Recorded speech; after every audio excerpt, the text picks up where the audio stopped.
accountability, or rather the myth of holding people accountable. And if you're a manager, I think you're going to agree with that statement I just made, the myth of holding people accountable.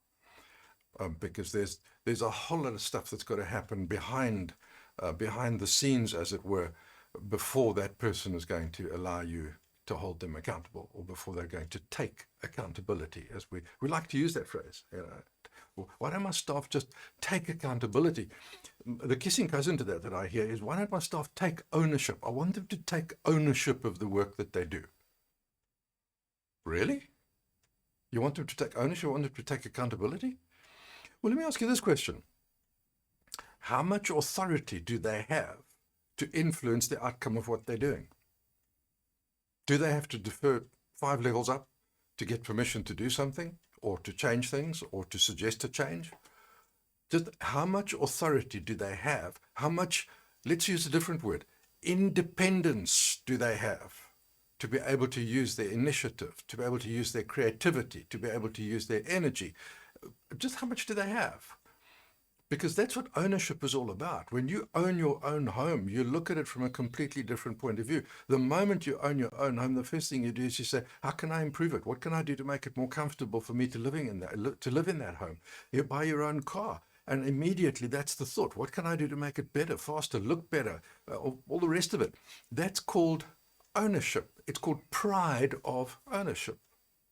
So why should somebody that is employed at a fixed salary, who gets a performance appraisal done every 3 months or every 6 months or so, and is told that he'll never get past average, 3 out of 5, he'll never get past that, because the company says he's not allowed to get past that. Nobody's allowed to get a 4 and a 5, they can only get a 3. Yes, that's you, I'm talking to you in your company. Yeah, I've heard it that nobody can ever achieve a 4 and a 5 with us. It's only a 3 maximum. Mistake number 1. Because in that environment, people are not going to take accountability. You can give it as much as you like,